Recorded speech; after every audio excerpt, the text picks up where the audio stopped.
ఇలాంటి దేవుని లైఫ్ లో చూడడం ఇదే ఫస్ట్ టైం.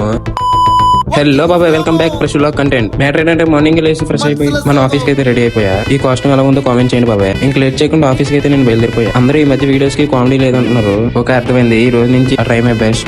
ఇన్స్టాగ్రామ్ లో ఎలా సపోర్ట్ చేస్తున్నారు, యూట్యూబ్ లో కూడా సపోర్ట్ చేయండి మామ. అలా నడుచుకుని వెళ్తుంటే ఎంత గుంపు చూసి నేను షాక్ అయిపోయాను. అప్పుడే తెలిసింది జగన్నాథ్ ప్రభుని ఊరికిస్తున్నారు. జగన్నాథ్ దేవుని ఫస్ట్ టైం అయ్యా లైవ్ లో చూడడం. ఇంకా అలా నా డ్యూటీ ముగించుకొని నా రూమ్ కి అయితే బయలుదేరిపోయా. ఎవ్రీడే నైట్ మా కుర్రలతో కలిసి ఐస్ క్రీమ్ తిన్న అలవాటు. నిద్రలో ఉన్నామని కూడా లేపు మరీ తీసుకెళ్ళినా. మంచి మంచి కట్టుబాట్లు సార్. మేమందరం ఐస్ క్రీమ్ తిన్నాక వస్తే మా బాస కూడా మాత్రం విమల్ తినడానికి వచ్చాడు. విమల్ ఎందుకు తింటున్నారు అంటే షారుఖ్ బాబా తినమని చెప్పాడంట. విమల్ పలుకులలో కేసరి. ఇంకా అలా ముందుకు నడుచుకుని వెళ్తుంటే మధ్యలో మాకు చింటూ బాయ్ కనిపించారు. చింటూ బాయ్తో ఒక సెల్ఫీ తీద్దామని అంటే చింటూ బాయ్ ఏదో మీటింగ్ లో ఉన్నాడు. పర్లేదు చింటూ బాయ్ ఒక్క సెల్ఫీ అంటే సార్ పాపం ఫీల్ అన్నట్టున్నారు. ఇంకా అలా ఐస్ క్రీమ్ తినేసి మా కుర్రలతో వెనక్కి బయలుదేరిపోయాం. ఇది బాబాయ్ రోజు ముచ్చటే. మళ్ళీ నెక్స్ట్ వీడియోలోకి వెళ్తాం. అప్పటి వరకు ఫాలో కొట్టు బాబాయ్.